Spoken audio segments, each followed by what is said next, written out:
it's Sophia. Today is a little review on a book. So you guys might have seen my little short. And talking about that, I'm trying to get back into reading, and until I can save up for my Kindle and do a Kindle unboxing and Kindle decoration video, we are back to old school books. And before I buy any new books or get any new recommendations, I need to read books that I already freaking have, which this one is 20 Boy Summer by Sarah Oakler. My cousin Nicole gave it to me. She got rid of like a bunch of old books that she wanted to make space for on her shelf years ago, and I've had her, never read her. This book was originally produced in 2009. It literally says like down here 2009. So my cousin had this from whenever she bought it, and then I officially have it. So we finally read it. This book is very interesting. If you haven't read it, I guess you could go read it, but it's also been like almost 20 years since it came out, so it's been like a good fat minute, like 16, 17 years, so snooze you lose. I'm gonna spoil the book and give you my honest opinion, so let's get to it. This book, called 20 Boy Summer, is literally the worst and best book to break you out of, like, if you have been on a reading, like, I can always say reading purge, but like a reading block. This is a good book. It's something different than I normally read. I'm really into like either like very contemporary romance, fantasy romance. Mainly recently it's been a lot of like Chinese fantasy rum books. And sometimes that gets a little bit, like, not tiring, but, like, confusing, and there's a lot of world building, so it's sometimes easier to read something like this, which isn't a small book by any means, but it's a pretty decent-sized chapter book, for a YA novel. I'm assuming this is YA, I don't really know, but I'm considering it YA because it's very mature in, like, instances. But basically, I think this is a good sized book. I did read it. I started it at 11 o'clock. I made a TikTok at 11:30. So I did take like a 30-minute break because I made a TikTok and I had to keep refilming my TikTok because I felt like I looked fucking awful on it. My hair, it was a whole thing. And then I started scrolling on my phone from 11:30 to 12 because I was trying to post my TikTok and my video on here. And then I was like, oh shoot, I need to actually continue reading it. And then I read it until 3:45 in the morning, and then I was like, oh shit, I gotta go to work, can't be reading this all night. So finished it that night at 3:45 a.m.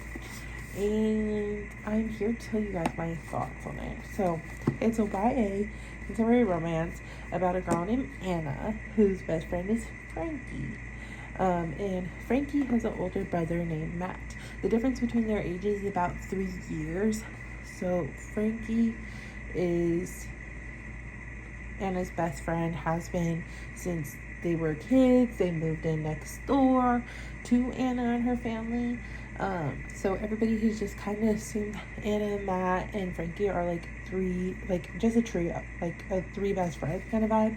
And then ever since Anna's been 10, she's always had a crush on Matt, but he's like her older brother or her best friend, and she never thought he would notice her, and da da da da. Well, then it was her 15th birthday, and on her 15th birthday, they ended up pulling pranks on each other, smashing their face into the cake, having a little cake fight with it, and then they went into the kitchen to wash off, and that's when her and Matt kissed and have feelings for each other and announce that they have feelings for each other, but they don't know how to bring it up to Frankie. So they end up sneaking out the rest of the summer before Frankie and Matt go on their yearly California trip. Is it California or Florida? I think it's California. Trip to California, that they do every year since they were kids. And she realizes so much more about Matt. And Matt, because he's 3 years older and she's 15, he's turning He's 18 currently, and he is going to be going to college in the fall. So it's a little bit of like, how are we going to navigate this with telling Frankie? How are we going to make this last when I go to college? And are we serious about this? Like, am I actually falling in love with you, Matt? Like, that's the whole thing that Anna is thinking throughout this, and just counting down the days until they're gonna go to California, and Matt is gonna tell Frankie, and they'll have the rest of the summer after he gets back, and then they'll go to fall, and it will just work out like that. And everything's falling into place. Like, everything she's ever dreamt of, her first kiss, her first makeout section, like, that's all with Matt, and everything's going good. And it's the night before they leave for their California trip, and they are in a bad accident, but not because like somebody ran into them. Matt has had heart problems that he was unaware of, and his heart gives out, which causes him to crash the car with Frankie and Anna in it. And unfortunately, Matt, because it was his heart, he dies even before the impact. They luckily weren't too badly hurt, just injured and sad and depressed. And you kind of see, but you also kind of hear about Frankie's whole attitude. They kind of time jump a year, and you kind of hear about how it's affected everybody. Anna hasn't dealt with it because she's hiding this truth about her and Matt that Frankie doesn't know.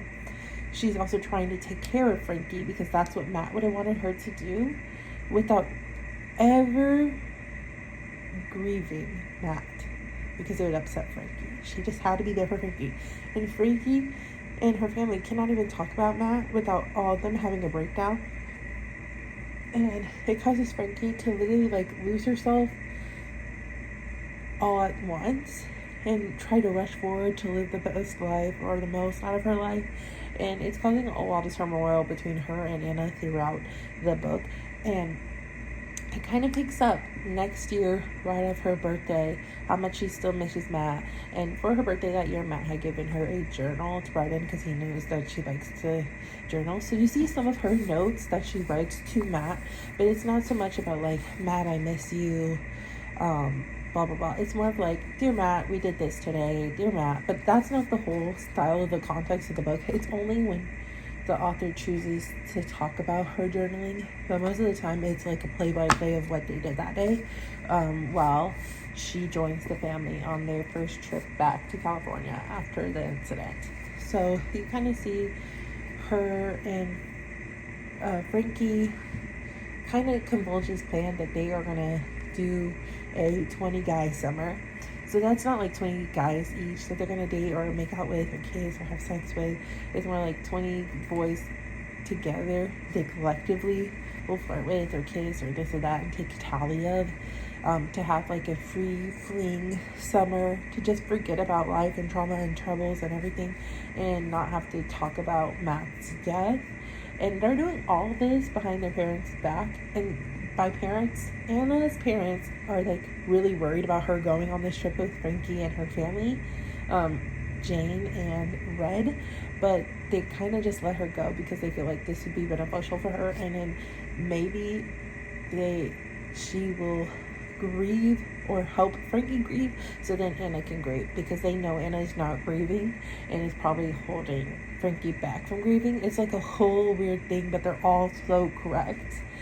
But despite that, she still goes with Frankie, Jane, and Red to California and sees where Matt has always talked about. And in this cover, you can kind of see these glass blue shades. These are sand glass that they find on the beach that they've always gone to. And he had a red glass, and they talk about it collectively all the time. Like throughout the book, they talk about his red glass necklace, and his sister had a red glass bracelet that he had, and then that they were obsessed with. And like even when she started dating Matt, she would talk about maybe having one herself day, and he would just bring her back the blue ones and this and that.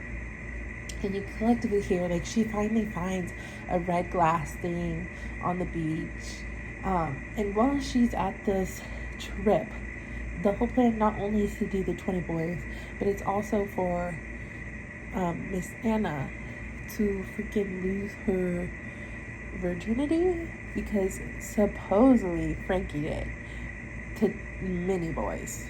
Has done it, had sex, da da da da da. And it kind of spirals out of control because Anna does find out, like, Frankie didn't lose her virginity, but Anna already lost her virginity to one of the boys that she met that summer. And also, what's it like dating after Matt? Because she thought she could never love anybody like that, or it would help make her lose or forget Matt. But nothing can make her, like, replace Matt or make her forget Matt, and she has to learn that through actively going through it. But really interesting.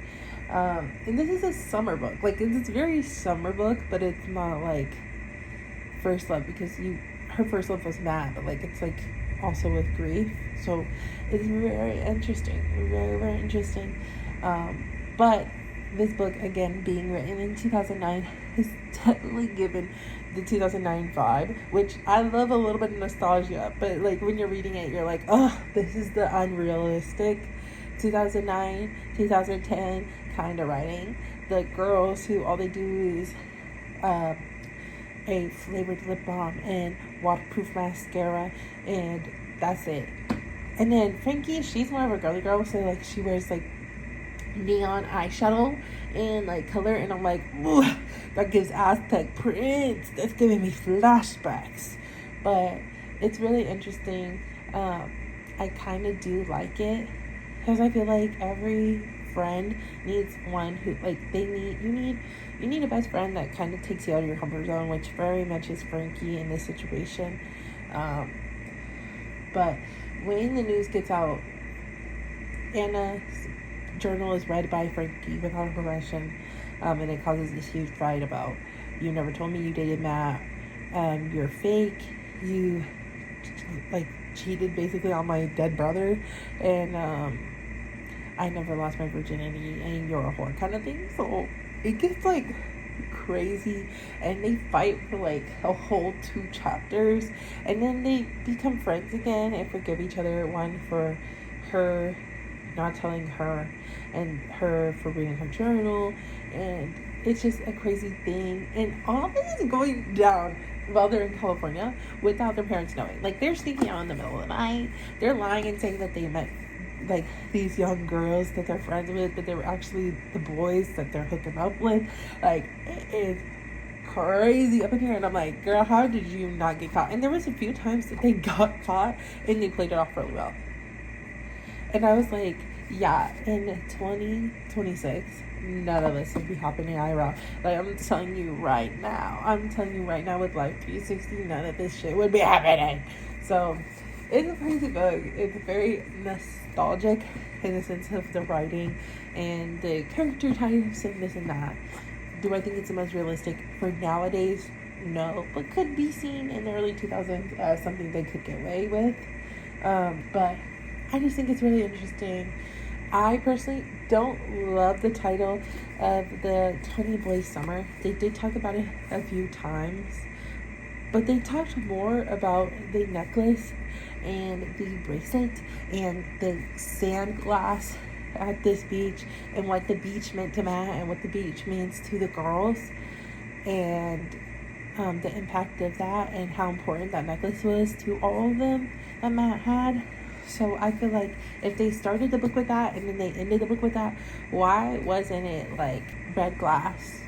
Or why wasn't it called, like, when you see the glass, or when blue turns red, or like after, like, I've read books, like, called After You or this and that, but, like, where the sand touches or something, or like my sand glass heart, something like that. I feel like the name of this book sucked, but this book overall was a 3.75.